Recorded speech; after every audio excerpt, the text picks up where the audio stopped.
പിന്നെ എനിക്കൊരു അപേക്ഷയുണ്ട്. ഇത് പിന്നെ എല്ലാ ബസ് സ്റ്റേഷനിലും ജയിൽ ചെയ്ത് ചുവരുകളിൽ പോസ്റ്റ് ഒട്ടിക്കരുത്. ഞാൻ നേരത്തെയും പറഞ്ഞു, മന്ത്രിയുടെ പണം കണ്ടാലും പരിശീലിക്കണം കാണാൻ പറഞ്ഞു.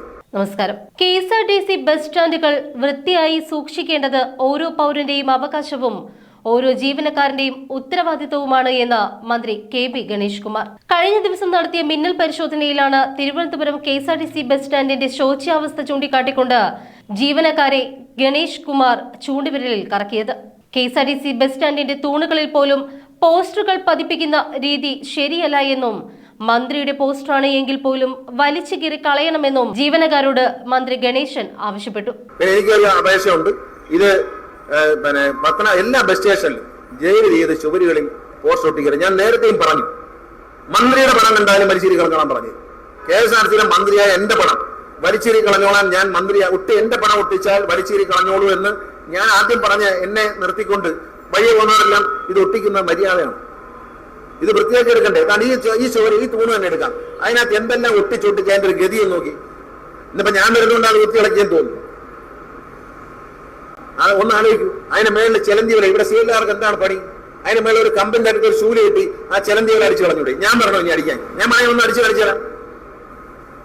കാരണം ഇന്നാ ഇവിടുത്തെ ആളുകൾ ശരിയാക്കാൻ ഒരു ദിവസം സമയം കൊടുക്കുക. അല്ലാത്ത CLR എല്ലാം നാളെ രാവിലെ പറഞ്ഞുവിട്ടേ. വേറെ കാര്യമൊന്നുമില്ല. അതിനെ ശിവാർജയം കൊണ്ടാലും വരികയും വേണ്ട, നടക്കത്തുമില്ല. വേറെ ആളെ വയ്ക്കുക. ആർക്കെങ്കിലും ഒരാൾക്ക് തൊഴിൽ കൊടുത്താൽ പോലെ അത് ആ ജോലി ചെയ്യാൻ അന്തസ്സായി ഈ ജോലി ഞാൻ ചെയ്യും എന്ന് പറയുന്ന ആളുകൾക്ക് തൊഴിൽ കൊടുക്കുക. യാതൊരു രാഷ്ട്രീയവും പാടില്ല. ആരാണോ ജോലി ചെയ്യാൻ തയ്യാറുള്ള അവർക്ക് ജോലി കൊടുക്കുക, അല്ലാത്തവരെ പറഞ്ഞു വിട്ടേക്കുക.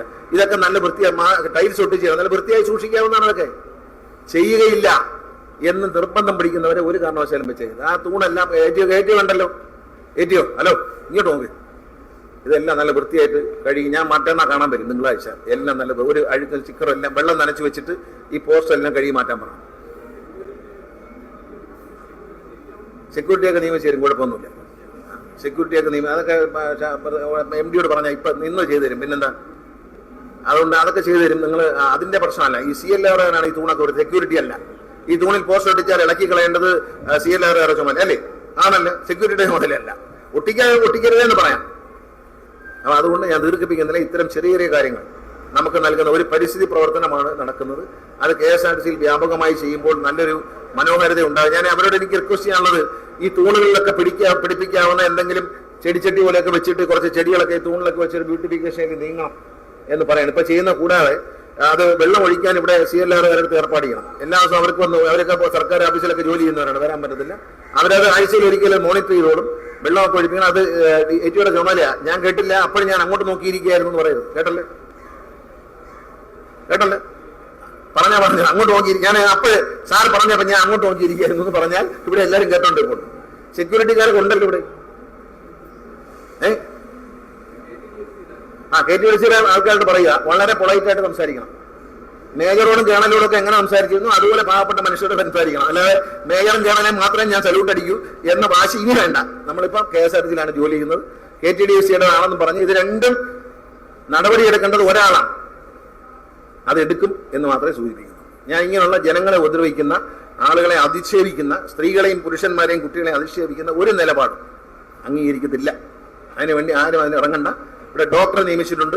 ഇനി 2 നേഴ്സിനെ കൂടെ വെച്ചു കൊടുക്കുന്നുണ്ട്. ഫാർമസിസ്റ്റിനെ നിയമിക്കാൻ പറഞ്ഞിട്ടുണ്ട്. അടിയന്തരമായി ജീവനക്കാർക്ക് വേണ്ടിയിട്ട് ഒരു ക്ലിനിക്ക്, രക്തവും കാര്യങ്ങളും പരിശോധിക്കാനുള്ള ഒരു clinic Rajiv Gandhi institute of biotechnology അവരുമായി ചേർന്നുകൊണ്ട് കിഴക്കേക്കോട്ടയിൽ KSRTC ജീവനക്കാർക്ക് തുച്ഛമായ ചെലവിൽ പരിശോധനകൾ നടത്താൻ കഴിയുന്ന ഒരു ലാബ് അടിയന്തരമായിട്ട് സ്ഥാപിക്കാൻ നിർദ്ദേശം കൊടുത്തു. സ്ഥലം കൊടുക്കാൻ MDക്ക് നിർദ്ദേശം കൊടുത്തിട്ടുണ്ട്.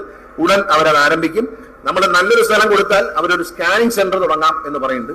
അതിൽ KSRTC ജീവനക്കാർക്ക് വളരെ കുറഞ്ഞ റേറ്റിൽ സ്കാൻ ചെയ്യാൻ പറ്റുന്ന ഒരു സംവിധാനം വരും. ഡോക്ടറെ ഓൺലൈനിൽ വരാൻ പോകും. ഞാനൊരു കണക്ക് പരിശോധിച്ചപ്പോൾ ഏറ്റവും കൂടുതൽ മരണം സംഭവിക്കുന്ന ഡ്രൈവർമാർക്കാണ്. അത് ഹൃദയാഘാതമാണ് ഏറ്റവും കൂടുതൽ അല്ലേ? അത് കഴിഞ്ഞാൽ തൊട്ട് താഴെ നിൽക്കുന്ന ഞെട്ടിക്കുന്ന മറ്റൊരു വസ്തുതയാണ് ആത്മഹത്യയാണ്. ഇത് പരിഹാരം കണ്ടേ പറ്റൂ. ആദ്യമായി ഒരു പദ്ധതി ഇപ്പൊ തന്നെ പറയുകയാണ്. ഡോക്ടറെ നിങ്ങൾക്ക് 2 മണിക്കൂർ ഓൺലൈനിൽ കിട്ടും. അത് അവരുടെ ഡ്യൂട്ടി അനുസരിച്ച് പറയണം. എല്ലാ ദിവസം രാവിലെ ഇരുന്ന ചിലപ്പോൾ ഒരു ദിവസം വൈകിട്ട്, ഒരു ദിവസം രാവിലെ അങ്ങനെ വയ്ക്കണം. അങ്ങനെ വെച്ചിട്ട് ഡോക്ടറെ നിങ്ങൾ ഓൺലൈനിൽ കിട്ടും. നിങ്ങളുടെ പ്രശ്നങ്ങൾ, നിങ്ങളുടെ ആരോഗ്യ പ്രശ്നങ്ങൾ, മാനസിക പ്രശ്നങ്ങൾ ഡോക്ടറോട് സംസാരിക്കാം. അദ്ദേഹം ഒരു പ്രതിവിധി ഉണ്ടാക്കും. കേരളം മുഴുവൻ നിങ്ങളുടെ ജീവനക്കാരുടെ ആരോഗ്യം പരിശോധിക്കാൻ, നിങ്ങളുടെ ഹൃദയ സംബന്ധമായ പലകാരമുണ്ടോ, ECG അടക്കമുള്ള പരിശോധന നടത്തി അതിന് ഒരു പരിഹാരം കാണാൻ ഞങ്ങളൊരു വലിയ പദ്ധതി കൊണ്ടുവരാൻ പോവുകയാണ്. എന്റെ മനസ്സിൽ മന്ത്രിയായി വന്ന ദിവസം തൊട്ടൊരു സ്വപ്നമാണ്. കോടിക്കണക്കിന് ചെലവ് വരും.